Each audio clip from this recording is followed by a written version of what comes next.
Di dalam Al-Quran ada sekitar 800 ayat. Ada sekitar 800 ayat yang berbicara tentang alam semesta. Lalu Allah memerintahkan kita untuk berpikir, untuk merenungi tentang penciptaan tumbuh-tumbuhan, tentang langit, tentang bumi, tentang laut, tentang hewan, dan seterusnya. Ada 800 ayat yang menceritakan kejadian-kejadian penciptaan Allah tersebut.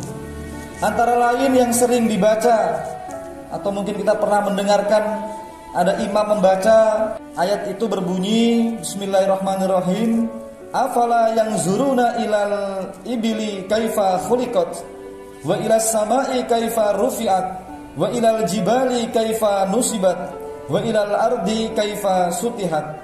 Allah berfirman, mengapa kamu tidak berpikir tentang penciptaan unta? Mengapa kamu tidak berpikir tentang langit yang ditinggikan? Mengapa kamu tidak berpikir tentang gunung yang menjadi paku bumi itu? Mengapa kamu tidak berpikir tentang bumi yang dihamparkan ini?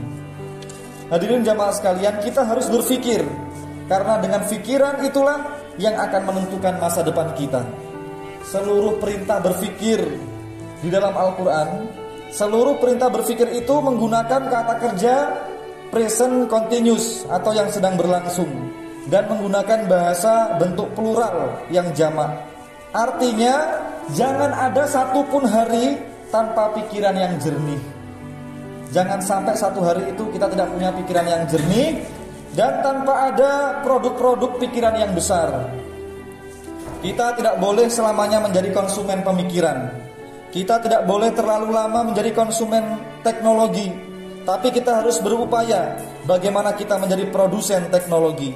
Maka judul khutbah siang hari ini adalah otak, bukan otot untuk masa depan. Otak, bukan otot untuk masa depan.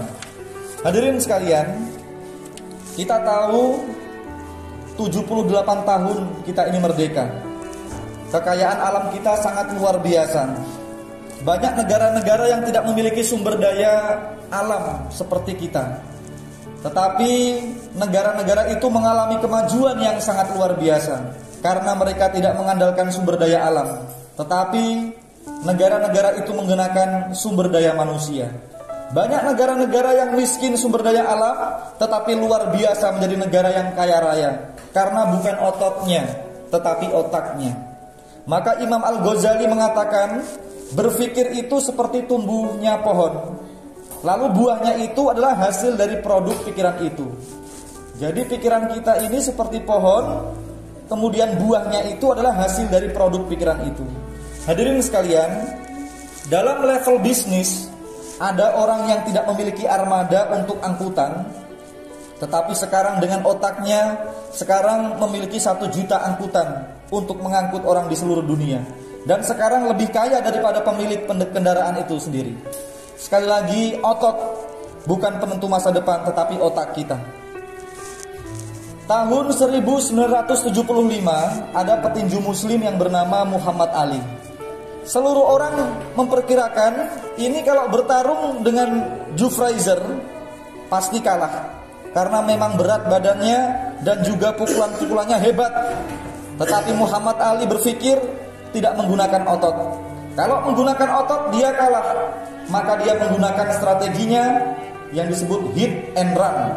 Dan petinju terkuat itu bisa dipermalukan di atas ring. Jadi jamaah sekalian, otak bukan otot. Ada juga pegulat muslim dari Rusia.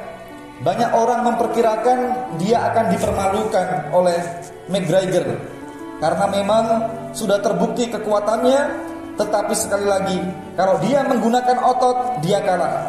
Dia menggunakan strateginya dan dia memenangi pertandingan itu, sekaligus memancarkan nama Islam. Dalam militer, dalam kepolisian, banyak terjadi karena strateginya bagus, maka persenjataan yang hebat itu menjadi sia-sia. Oleh karena itu, perhatikan jamaah sekalian, ketika kita wudhu, tidak hanya membasuh tangan. Tangan itu otot, tidak hanya membasuh kaki. Kaki itu otot, tapi yang dibasuh itu adalah otak kiri kita, otak kanan kita. Kalau otak kanan dan otak kiri itu bekerja dengan bagus, maka luar biasa. Saya yakin betul bahwa Indonesia, khususnya kota Bitung ini, akan lebih cepat menjadi negara yang maju, kota yang maju, jika kita memperkuat sumber daya manusia kita. Otak anak-anak kita ini kita cerdaskan, kita berikan ruang untuk berkreasi, kita berikan ruang untuk kreativitas, berinovasi. Subhanallah, jamaah sekalian, kita juga diperintahkan untuk sujud yang lama. Kenapa kita sujud yang lama? Supaya otak kita itu dialiri darah, oksigen, agar otak kita itu bisa menghasilkan karya-karya monumental yang besar. Kemudian bagaimana dalam soal politik? Hadirin sekalian, perang paling bersejarah dalam Islam adalah perang Badar. Sampai lahirlah sholawat Badar. Kekuatan muslim pada saat itu sangat minim, hanya 314 pasukan, 70 unta, dan kudanya bisa dihitung dengan sebelah tangan. Bandingkan dengan kekuatan orang jahiliyah saat itu 1000 pasukan dengan persenjataan yang lengkap dan lebih canggih. Untanya 700 ekor, kudanya hampir 300 ekor. Rasul tahu kalau ini pakai otot kita tidak bisa. Maka Rasul menggunakan otaknya, strateginya, dan pasti beliau juga dibimbing oleh wahyu Allah. Rasul memutuskan yang pertama, untuk markas komando kita, tentara kita harus dipusatkan di sebelah sumber air supaya tidak kehabisan makan dan minum. Yang kedua, perang harus dari jarak jauh, bukan jarak dekat. Kita konsentrasi menggunakan panah dan diperlama sedikit perang itu. Kemudian orang jahiliyah kehabisan air untuk minum, mereka lumpuh, dan dengan tentara yang sedikit kemudian Rasulullah bisa menggilas mereka dalam waktu yang sangat cepat. Sekali lagi jamaah sekalian, otak, jangan mengandalkan otot. Bagaimana Rasulullah bisa mengambil kembali Mekah? Bukan karena kekuatan, tapi Rasulullah menggunakan otaknya. Bagaimana membuat perjanjian Hudaybiyah. Nah, ini sejarah, kita harus tahu sejarah agama Islam. Hadirin sekalian, perjanjian Hudaybiyah itu pada saat Rasulullah ingin kembali ke Madinah, dihadanglah oleh orang-orang kafir. Yang tokohnya itu adalah Khalid bin Walid. Khalid bin Walid waktu itu belum masuk Islam. Kemudian ditulislah perjanjian Hudaybiyah itu. Dan ketika menulis perjanjian ini sedikit sangat lama, karena orang jahiliyah tidak mau dimulai dengan Bismillahirrahmanirrahim. Mahaza, kata mereka, apa ini? Saya tidak kenal ini. Bismillah ini apa? Tidak mau pembukaan seperti itu. 1400 orang Islam waktu itu yang mengikuti Nabi Muhammad bersumpah, Wallah, ya Ali, ukhtub Bismillahirrahmanirrahim. Wahai Ali, sebagai orang yang diperintah sebagai penulis naskah, tetap tulislah kalimat Bismillah. Jangan mengikuti, jangan mau didikte mereka. Rasulullah mengatakan, Ali, ikutilah mereka. Ditulis lagi, diganti Muhammad Rasulullah. Mereka tidak mau. Apa Rasulullah? Saya tidak mengakui Rasul kok ditulis Rasulullah. Tulis Muhammad putra Abdullah. Orang Islam protes lagi jamaah sekalian. Sampai Umar mengatakan, wahai Rasulullah, engkau ini masih menjadi nabi atau tidak? Kenapa mau didikte terus begini? Umar mengeluarkan pedang. Rasul, izinkan saya menyelesaikan semuanya ini. Kita umat yang tidak ecek-ecek. Kita punya kewibawaan. Rasulullah mengatakan, Umar tenang, tenang, tenang. Akhirnya disepakati perjanjian Hudaybiyah itu. Hadirin sekalian, ketika kembali ke Madinah karena tidak boleh ke Mekah, seluruh sahabat ini kecewa dengan Rasulullah. Kecewa dengan Rasulullah. Kenapa Rasulullah kok sampai seperti ini? Tapi pada saat pulang, turunlah surat Al-Fatah ayat 1. Inna fatahna laka fatam mubina. Sungguh kami telah memberikan kepadamu kemenangan yang nyata. Dan 2 tahun setelah itu Mekah dikuasai Rasulullah SAW. Bagaimana bisa dikuasai? Tanpa ada setetes darah pun, tanpa biaya besar. Mengapa? Karena Rasulullah telah menunjukkan bahwa beliau adalah jago dalam diplomasi. Sebagai penutup para jamaah sekalian, dari kisah ini, dari pembahasan ini saya ingin menyimpulkan yang pertama, selama kita punya otak, jangan sekali-kali pesimis. Jangan sekali-kali kita putus asa. Modal kita untuk menata masa depan adalah otak kita, bukan otot kita. Yang kedua, jangan membenci orang yang melecehkan Islam. Jangan pernah kita membenci orang yang memusuhi Islam. Jangan. Kalau kita membenci dia, berarti kita ini tidak percaya bahwa Allah bisa saja suatu saat membalik dia itu menjadi orang hebat, menjadi orang Islam.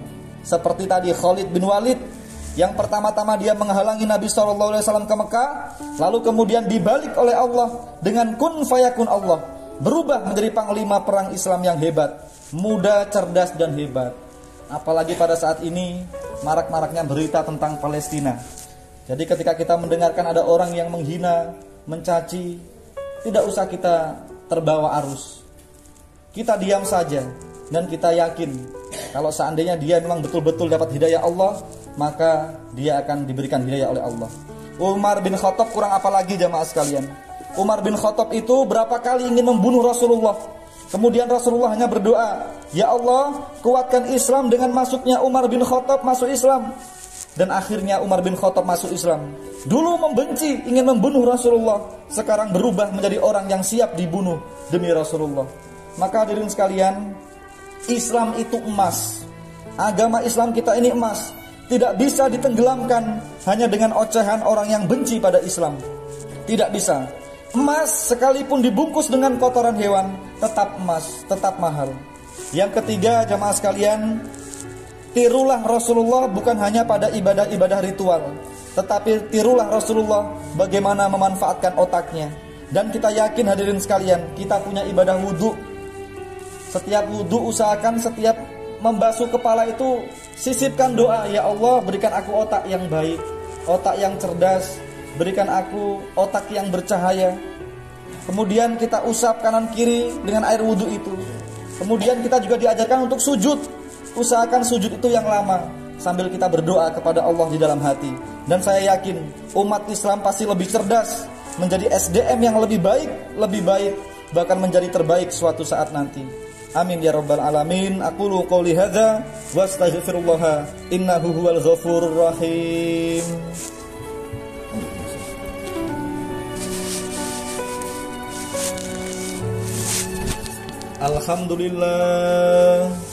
Alhamdulillahi haqqa hamdi, wassalatu wassalamu ala sayyidina Muhammad la nabiyya min ba'di, wa ala alihi wa sahbihi wa jundi amma ba'd. Ayyuhal hadirun, ittaqullaha haqqa tuqatihi wa la tamutunna illa wa antum muslimun. Faqala innallaha wa malaikatahu yusalluna 'alan nabi ya ayyuhallazina amanu sallu 'alaihi wa sallimu taslima. Allahumma shalli wa sallim wa barik 'alaihi. Allahumma shalli 'ala sayyidina Muhammadin wa 'ala alihi wa sahbihi ajma'in walhamdulillahi rabbil alamin. Allahumma ighfir lana dzunubana wa liwalidayna warhamhuma kama rabbayana shighara. Allahumma ighfiril muslimina wal muslimat wal mu'minina wal mu'minat al ahya'i minhum wal amwat. Allahumma ya Allah, segala puja dan puji kami panjatkan kehadirat-Mu ya Allah. Engkau Maha mendengar setiap doa dan permintaan kami. Di hari yang mustajab doa ini ya Allah, kami semua bersyukur Engkau masih memberi tambahan umur untuk kami, sehingga kami bisa berzikir la ilaha illallah sampai saat ini. Melalui zikir la ilaha illallah, hidupkanlah kami sebagai muslim yang berserah diri, dan wafatkan kami sebagai mukmin yang sejati. Jadikan la ilaha illallah kata terakhir dalam hidup kami, dan jadikan ia kunci untuk memasuki surga bersama orang tua kami, mertua kami dan keluarga besar kami. Wahai Allah, melalui zikir la ilaha illallah, la ilaha illallah, kami memohon agar Engkau mengharumkan ruh kami ketika malaikat Israel mencabut dari jasad kami. Ketika dalam kubur, perintahkanlah malaikat Mungkar Nakir untuk tersenyum menemui kami, dan mudahkanlah kami menjawab semua pertanyaan yang diajukan kepada kami. Allahumma ya Allah, melalui la ilaha illallah, zikir yang dibaca oleh semua nabi, pancarkan sinar cahaya nabimu pada hati kami, pada lidah kami, telinga dan mata kami. Harumkanlah akhlak kami, harumkanlah pasangan hidup kami, akhlak anak-anak kami, seperti keharuman akhlak Nabi Muhammad. Hadirkanlah Nabi-Mu dalam setiap langkah kami, bahkan dalam tidur kami. Hadirkan Nabi dalam tidur kami dengan wajahnya yang terang, dengan sinar kenabian, senyumnya yang indah, dan wewangiannya yang tak pernah akan hilang. Wahai Allah, jadikan setiap nafas dalam zikir la ilaha illallah pengampunan untuk ibu bapak dan mertua kami, juga pengampunan untuk kami, istri kami, anak-anak kami, guru-guru dan ustadz kami, serta semua orang yang pernah menolong kami. Mohon jangan wafatkan kami sebelum dosa-dosa kami telah Engkau ampuni. Wahai Allah, mudahkanlah sakaratul maut kami dan wafatkan kami dengan husnul khatimah. Rabbana atina fid dunya hasanah wa fil akhirati hasanah wa qina azabannar wa qina azabannar wa qina azabannar walhamdulillahi rabbil alamin. Ibadallah, innallaha ya'muru bil adli wal ihsan wa ita'izil qurba wa yanha 'anil fahsya'i wal munkar wal baghi ya'izukum la'allakum tadhakkarun wa la dzikrullahi akbar. Aqimis shalah.